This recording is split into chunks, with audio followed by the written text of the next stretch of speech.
जय हिंद बच्चों। इस लेक्चर में आप सभी लोगों का बहुत बहुत स्वागत है। तो भाई आज हम लोग प्रश्न नंबर 22 ओके करेंगे। तो चलिए वीडियो करते हैं स्टार्ट। लेकिन वीडियो स्टार्ट करने के पहले चैनल को आप लोग लाइक करिए, सब्सक्राइब कर दीजिए, बेल आइकन दबा दीजिए ताकि प्रत्येक दिन का नोटिफिकेशन आप लोग के पास पहुंचता रहे। ठीक है ना। तो चलिए वीडियो करते हैं स्टार्ट और देखें प्रश्न नंबर 22 का क क्या कह रहा है। ये चैप्टर 2 से है द्विघात बहुपद। ठीक है ना, पॉलिनोमियल। चैप्टर 2 से क्वेश्चन दे रखा है, 4 नंबर की प्रश्न है ये। ठीक, और इसमें 6 भाग दे रखा है। तो 6 में से 5 भाग करने हैं आप लोगों को। बोर्ड एग्जाम में आप लोगों को 5 भाग ही करके आना है। ठीक है ना। बाकी यहाँ तो हम तो 6 के 6 पूरा बताएंगे, बाकी आप लोगों को 5 भाग ही करके आना है, ये आप लोग ध्यान रखिएगा। तो चलिए वीडियो करते हैं स्टार्ट और देखा जाए प्रश्न क्या कह रहा है। कह रहा है कि एक द्विघात बहुपद x² + 12x + 7x के शून्य ज्ञात कीजिए और शून्यकों तथा गुणांकों के बीच के संबंध की सत्यता की जांच कीजिए। तो इस टाइप का प्रश्न हम लोग पीछे वाले सेट में हम लोग सॉल्व कर चुके हैं और फिर सॉल्व किया जाए। तो सबसे पहले द्विघात बहुपद ही हम लोग लिख लें। द्विघात बहुपद दे रखा है x² + 12 + 7x। ठीक है ना। अब इसमें देखो पहले ये हम लोग सेट करेंगे क्योंकि 7x मध्य में आना चाहिए, तो 7x को बीच में ला दिया जाए और ये रहा 12। ठीक है। अब 12 का ऐसा खंड करें कि 7 आ जाए, तो 4 और 3 का खंड है, तो मतलब कि 4 भी प्लस में होगा, 3 भी प्लस में होगा, उसके बाद ये 12।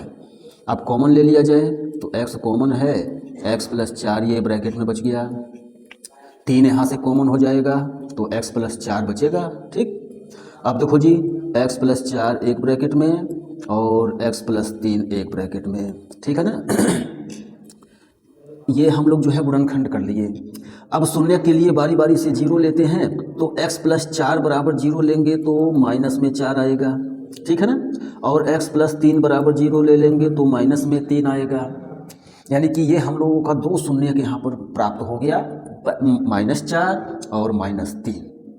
ठीक है ना। तो ये शून्यक हम लोग ज्ञात कर लिए।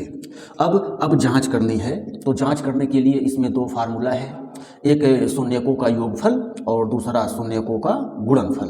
तो पहले हम लोग जो है पहला फार्मूला यहाँ पर लिखें। पहले फार्मूले से पहले हम लोग जांच कर लें। ठीक है ना। ये जांच हो रहा है शून्यकों का योगफल, शून्यकों का योगफल।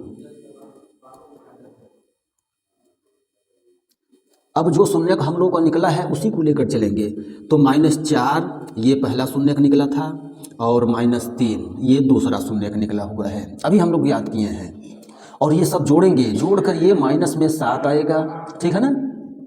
और -7 आएगा तो अब थोड़ा सा पीछे देख लें द्विघात बहुपद क्या दे रखा है। तो द्विघात बहुपद में देखो जी -7 पहले हम लोग सेट करेंगे। ये देखो जी पहले हम लोग सेट कर लें। ये माइनस तो बना दिया जाए फार्मूले का, इसके बटे जैसे हम लोग एक तो कर ही सकते हैं। ठीक है ना।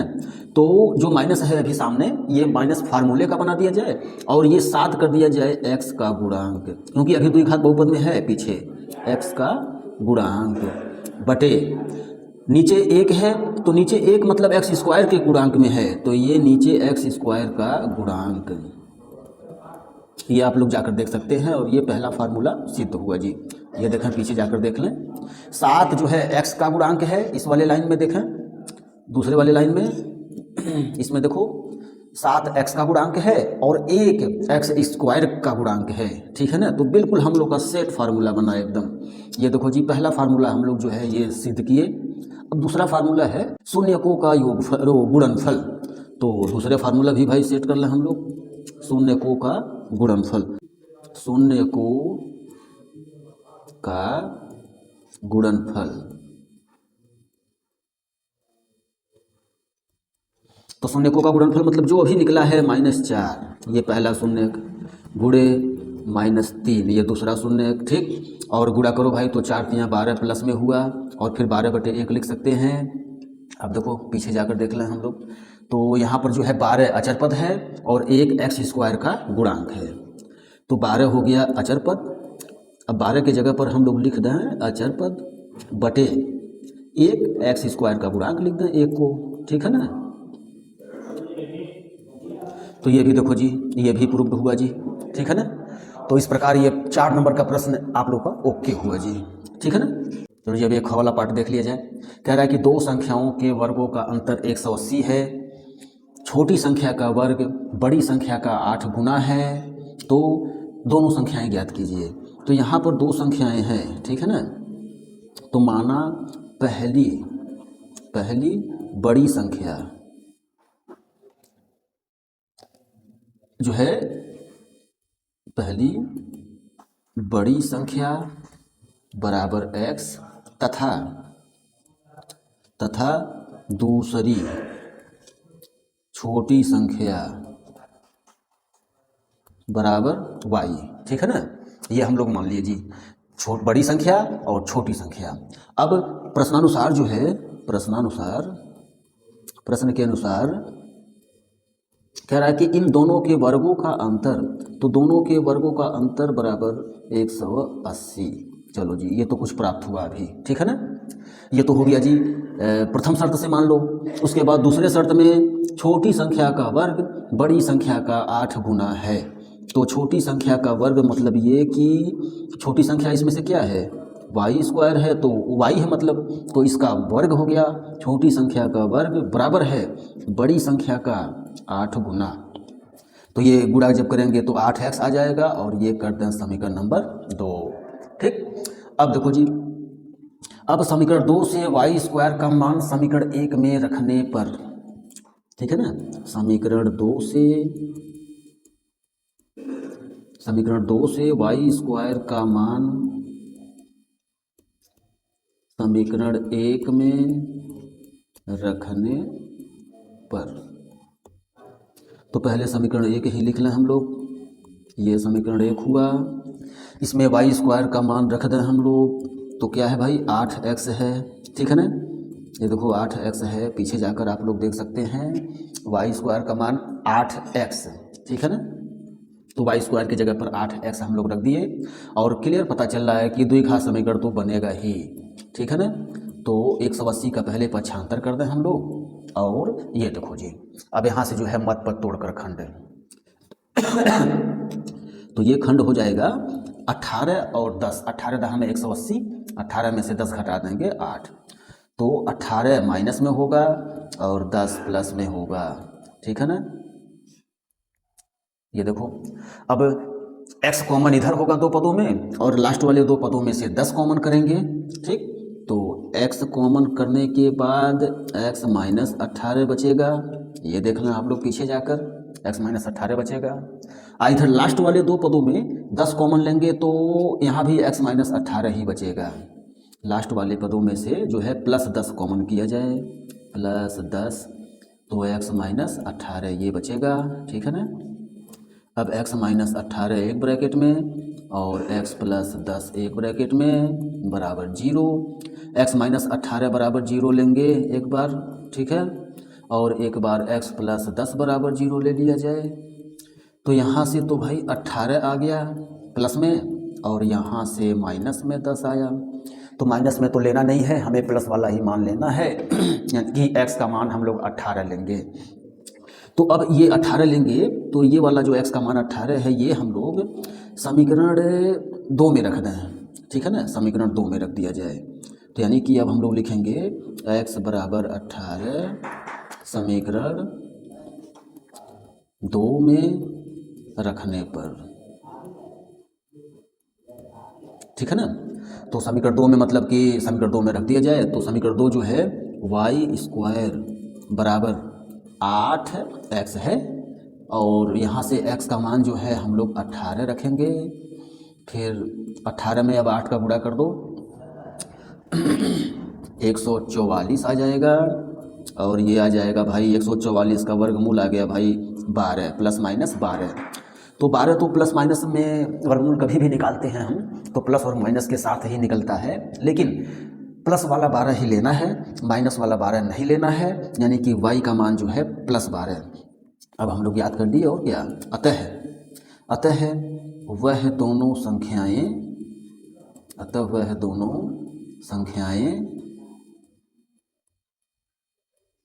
क्या है, तो 18 x का मान आया था और y का मान 12, ठीक है ना। ये देखो जी, ये आंसर आप लोगों का। तो यानी कि ये ख वाला भी पार्ट आप लोगों का ओके। तो चलिए बढ़ते हैं अगले भाग की तरफ। ये ग वाला पार्ट क्या कह रहा है भाई, इसमें कह रहा है कि सिद्ध कीजिए कि किसी बाह्य बिंदु से किसी वृत्त पर खींची गई दो स्पर्श रेखाओं के बीच का कोण स्पर्श बिंदुओं को मिलाने वाले रेखाखंड द्वारा केंद्र पर अंतरित कोण का संपूरक होता है। तो सबसे पहले तो चित्र हम लोग बना लें जी, ठीक है ना। सबसे पहले चित्र बना लिया जाए। तो वृत्त के बाहर एक बिंदु ले रहे हैं, ये वृत्त बन गया। वृत्त के बाहर एक बिंदु पी ले रहे हैं हम लोग, ठीक है ना, ये पी, और ये हो गया केंद्र, ठीक है। अब देखो जी स्पर्श रेखा बता रहा है, तो पहले बिंदु पी से हम लोग जो है स्पर्श रेखा खींच लें। उसके बाद ये हो गया जी, ये देखो जी ये दो स्पर्श रेखाएं हो गई हैं, ठीक है। उसके बाद केंद्र से भी मिलाया जाए, ये केंद्र भी मिला दिए हम लोग। स्पर्श बिंदु से केंद्र को मिलाए, स्पर्श बिंदु का नाम ए और बी है, ठीक है ना। तो यहाँ पर जैसे ये कह रहा है कि स्पर्श रेखाओं के बीच बने कोण का मान, यानी कि ये देखो जी ये वाला कोण और केंद्र पर बना कोण ये वाला कोण, ये दोनों कोणों का योगफल मतलब कि संपूरक होता है, अर्थात 180 अंश होता है। तो यानी कि हम लोग को सिद्ध करना है, पहले हम लोग यहाँ लिख दे रहे हैं कि क्या सिद्ध करना है।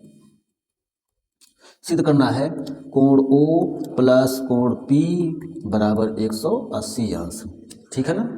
चलिए तो आगे बढ़ते हैं, और उपपत्ति में हम लोग जो है ये अगले पृष्ठ पर जो है हम लोग उपपत्ति इसका देखेंगे। तो उपपत्ति में यहाँ पर चतुर्भुज OAPB में हम लोग ये चतुर्भुज लेकर चलेंगे। आप लोग ये पीछे देख सकते हैं OAPB चतुर्भुज है ये, और चतुर्भुज के चारों अंतः कोणों का योगफल 360 अंश होता है, ये तो पता ही होगा आप लोग को। और फिर त्रिज्या स्पर्श रेखा पर लंब होती है, यानी कि ये देखो जी ये जो है 90 अंश का कोण है, ये 90 अंश का कोण है, 90 अंश, ये देखो जी 90 अंश है, ये 90 अंश है, 90 का ये कोण है 90 अंश, क्योंकि त्रिज्या स्पर्श रेखा पर लंब होती है। तो यानी कि हमें दो कोण इसमें पता भी है अब, ठीक है ना। तो ये देखो जी दो कोण हमें पता भी है अब। तो कोण चतुर्भुज के चारों अंतः कोणों का योगफल हम लोग नियम लगाएं, कोण O प्लस कोण A प्लस कोण P प्लस कोण B बाय 360 अंश, ठीक है ना। कोण O का मान तो हमें निकालना है, कोण A का मान 90 अंश, कोण P का भी मान नहीं पता है, कोण B का मान बराबर 360 अंश, ठीक है ना। अब देखो जी अब 90 जोड़ दें, 90 जोड़कर राइट में पक्षांतर, तो कोण O प्लस कोण P बराबर 360 माइनस 180, कोण O प्लस कोण P बराबर 360 में से 180 घटाएंगे तो 180 अंश, यानी कि ये हम लोगों को सिद्ध करना है यही। तो देख लें सैंपल क्वेश्चन था, ठीक है ना। मतलब कि चतुर्भुज के कोण योग का नियम लगाए हम लोग, और देखें बहुत जल्दी ही आ गया, 4 नंबर का क्वेश्चन था। तो सिद्ध किए हम लोग कि ये जो कोण O है ये केंद्र पर बना कोण है, और कोण P जो है स्पर्श रेखाओं के बीच बना हुआ कोण है, और दोनों कोणों का योगफल संपूरक मतलब 180 अंश, संपूरक मतलब 180 अंश भी है, ठीक है। तो इस प्रकार ये भी प्रश्न आप लोगों का फाइनल। चलिए तब अगले पार्ट की तरफ। इसमें क्या कह रहा है, कह रहा है कि OA इंटू OB बराबर OC इंटू OD, तो दर्शाइए कि कोण A बराबर कोण C और कोण B बराबर D, यानी कि ये वाला कोण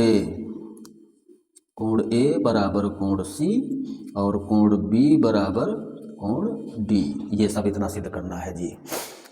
तो सबसे पहले तो यहाँ पर हेडिंग बना लें, ज्ञात है में OA इंटू OB बराबर OC इंटू OD, ये तो इतना ज्ञात है। उसके बाद ये सिद्ध करना है, सिद्ध करना में है कोण A बराबर कोण C और कोण B बराबर कोण D, ठीक है ना, ये सिद्ध करना है उपपत्ति। तो उपपत्ति हम लोग अगले पेज पर देखेंगे। उपपत्ति मतलब कि प्रूफ। अब देखो जी करना क्या है, यहाँ पर थोड़ा चित्र में देखा है हम लोग, तो जो ज्ञात है हम लोग उसे पहले लें। ओ ए इंटू ओ बी बराबर ओ सी इंटू ओ डी। ओ ए इंटू ओ बी बराबर ओ सी इंटू ओ डी। ये पहले हम लोग ला दें इधर, मतलब ये तो इतना दिया है, ठीक है ना। ये कहाँ से आया भाई, तो दिया है, ठीक है ना। इसी को लेकर चलेंगे हम लोग। अब देखो पीछे ओ A by O C, O A by O सी अगर हम लोग कर दें तो ओ ए बाई ओ सी हम लोग जैसे यहाँ पर करेंगे। अब अभी देखना ओ ए बाई ओ सी यानी कि ओ सी का लेफ्ट में पक्षांतर, ओ सी का लेफ्ट में पक्षांतर करें और ओ बी का राइट में पक्षांतर, तो ऐसे ये बटे में होगा, ठीक है। अब देखो क्या प्राप्त हुआ, ओ ए बाई ओ सी बराबर O D by O B, O A by O C बराबर O D by O B, ठीक है। ये दो भुजाओं का अनुपात हम लोग जो है बराबर किए, तो मतलब कि इस वाले ट्रिंगल में और इस वाले ट्रिंगल में से, ये दोनों ट्रिंगल में से ये दो भुजाओं का अनुपात हम लोग बराबर किए। अब देखो मतलब कि समरूप हम लोग दिखा दें इसको, समरूप अगर ये दोनों ट्रिंगल हम लोग समरूप दिखा दें, ट्रिंगल ए ओ डी और ट्रिंगल सी ओ बी, ठीक है, इन दोनों को अगर समरूप दिखा दिया जाए तो मतलब कि उसमें समरूप होने के बाद इनके संगत कोण बराबर हो जाते हैं। चैप्टर 6 में ये आप लोग पढ़े होंगे, ठीक है ना। तो समरूप दिखाएं पहले हम लोग, और समरूप भी दिखाने के 3 नियम होते हैं, कोण कोण कोण, भुजा भुजा भुजा और भुजा कोण भुजा, ठीक है ना। तो भुजा कोण भुजा से हम लोग ये समरूप दिखाएंगे, भुजा कोण भुजा, दो भुजाओं का अनुपात बराबर और उनके बीच का कोण बराबर। तो दो भुजाओं का अनुपात तो देखो जी यहाँ पर तो ये है ही, ओ ए बाई ओ सी बराबर O D by O B, ये तो बराबर है। और देखो क्या करते हैं हम लोग बराबर, कोण ओ बराबर कोण ओ, ट्रिंगल इसमें भी ये कोण ओ है देखो, और इसमें भी ये कोण ओ है, दोनों जगह कोण ओ है, तो यानी कि कोण ओ बराबर कोण ओ बराबर कोण ओ, कोण ओ बराबर कोण ओ, शीर्षाभिमुख कोण के नियम से ये बराबर हुआ, शीर्षाभिमुख कोण है, ठीक है ना। मतलब अब त्रिभुज नाम थोड़ा देख लें हम लोग, क्या है, O A O D C O B, A O D A O D और त्रिभुज सी ओ डी में एस ए एस समरूपता से, ठीक है ना, समरूपता से जो है ये दोनों ट्रिंगल समरूप हुए, त्रिभुज ए ओ डी समरूप त्रिभुज सी ओ डी, ठीक है। और जब समरूप हो गए हैं तो फिर अब इनके संगत कोण बराबर हो गए हैं, इसलिए कोण ए बराबर कोण सी और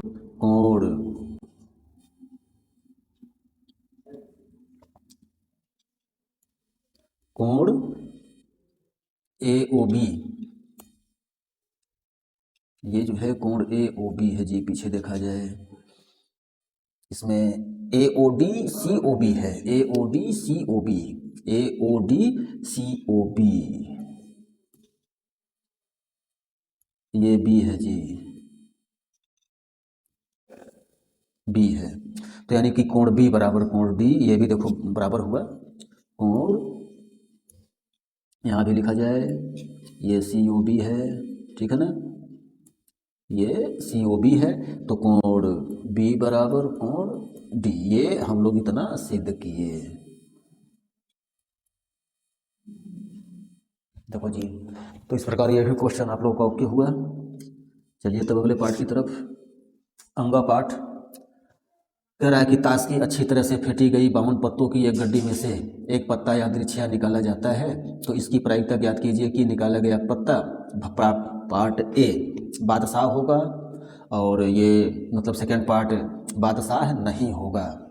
तो जैसे ताश की गड्डी में कुल 52 पत्ते होते हैं, ये तो यहाँ पर जो है कुल संभव परिणाम, चलो जी पहले लिखें हम लोग, चूँकि ताश की गड्डी में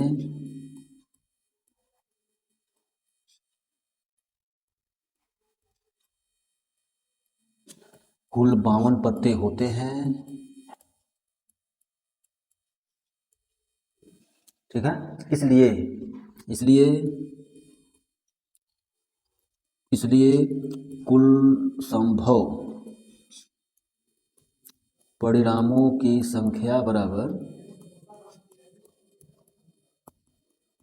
52। इसलिए कुल संभव परिणामों की संख्या बराबर 52। ठीक, अब देखो, अब इसमें जो है घटना के अनुकूल मतलब कि पार्ट, पहला पार्ट इसमें कह रहा है कि बादशाह होगा। तो बादशाह मतलब कि एक गड्डी में 4 प्रकार के कुल पत्ते होते हैं, जिसमें एक प्रकार में 13 पत्ते होते हैं, और उन 13 में एक एक बादशाह होता है, यानी कि कुल 4 बादशाह होते हैं एक गड्डी में। तो पहले घटना मान लें हम लोग, माना घटना ई बराबर एक बादशाह प्राप्त होना, एक बादशाह प्राप्त होना, तब तब तब घटना ई के अनुकूल, तब घटना ई के अनुकूल परिणामों की संख्या बराबर, मतलब कि 4 बादशाह होते हैं तो 4 हो गया जी। ठीक है ना।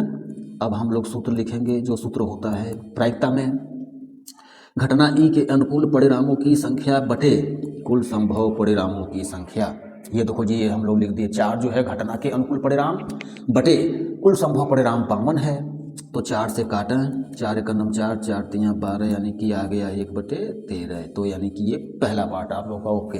बादशाह निकलने की प्रायिकता ज्ञात कर लिया हम लोग। अब दूसरा भाग भी देख लिया जाए।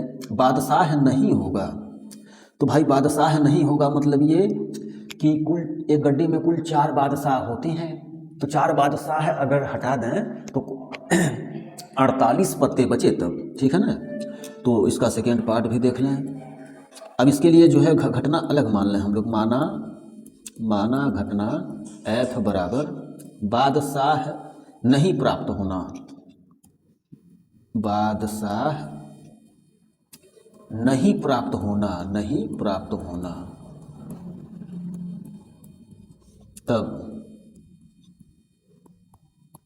तब घटना एफ के अनुकूल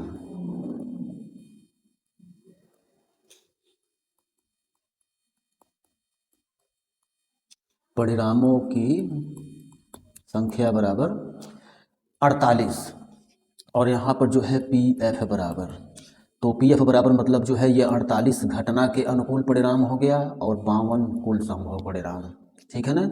तो चलो इसे काट दें अब, 4 एक नम 4, 4 दूना 8, 4 एक नम 4, 4 3 12, यानी कि 12/13 आंसर। तो यानी कि ये भी पार्ट आप लोग का ओके होगा। ठीक है ना। अगले पार्ट की तरफ, ये बारंबारता से है और माध्यक ज्ञात करना है। नीचे वाले पार्ट में हमें माध्यक ज्ञात करना है। तो माध्यक ज्ञात करने के लिए सबसे पहले तो संचयी बारंबारता निकालेंगे। संचयी बारंबारता का ये एक हेडिंग, मतलब हम लोग, ये क्वेश्चन तो ऐसे ही दिया गया है पेपर में, तो ये साड़ी हम पहले ही खींच लिए थे समय बचाने के लिए। तो यहाँ पर जो है संचयी बारंबारता का हेडिंग हम लोग पहले बनाएंगे। संचयी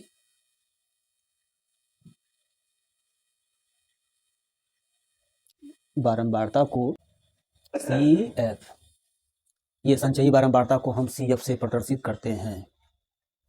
अब संचयी बारंबारता से ही निकाला जाता है, अर्थात ये 5 जो ऊपर है, पहले ये 5 तो ऐसे ही रहेगा, उसके बाद 5 में 8 जोड़ेंगे तो 13 हुआ, 13 में 20 जोड़ेंगे तो 33 हुआ, 33 में 15 जोड़ेंगे तो 48 हुआ, 48 में 7 जोड़ेंगे 55 हुआ, 55 में 5 जोड़ेंगे 60 आया, यानी कि ये होता है n का मान। ठीक है।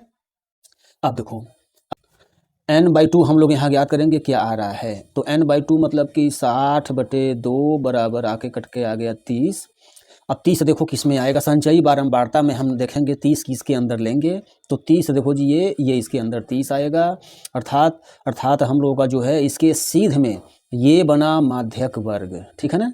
जिसमें ये 20 L का मान हो जाएगा, ये 20 F होगा और 33 के ऊपर ये होता है CF। ये आप लोग बुक में पढ़े होंगे, ठीक है ना। यानी कि ये सब मान हम लोग को पता चल गया है।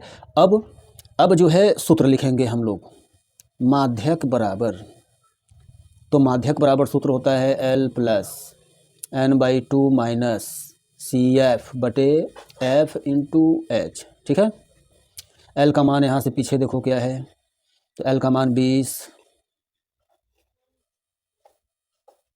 प्लस N/2 का मान 30 हम लोग निकाले थे अभी पीछे। CF का मान देखा जाए क्या है, तो CF का मान 13 बटे F का मान भी देख लिया जाए 20, F का मान 20 गुणे H जो है वर्ग अंतराल की माप होती है, तो वर्ग अंतराल की माप यहाँ से 10, तो वर्ग अंतराल की माप 10, ठीक है।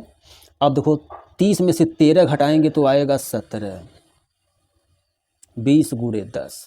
अब ये 0 से 0 भी तब कैंसिल कर दें हम लोग, यानी कि 20 प्लस 17, ये काटो, ये 2 से काटो, ये कट जाएगा, तो 2 × 8 = 16 और 2 × 5 = 10 दशमलव लगाकर, यानी कि आ गया 8.5, यानी कि ये आप लोगों का आंसर आया 20, 8, 28.5। ये देखो हम लोग माध्यिका ज्ञात कर लिए। तो इस प्रकार ये च वाला भी पार्ट आप लोग का ओके हुआ, ठीक है। बाकी आप लोग को तो एग्जाम में इसमें से 5 भाग ही करके आना है, हम तो यहाँ 6 के 6 पार्ट बता दिए, ठीक। तो अब इस वीडियो में इतना ही रहने दिया जा रहा है और इसके अगले वीडियो में हम लोग प्रश्न नंबर 23 सॉल्व करेंगे, ठीक है ना।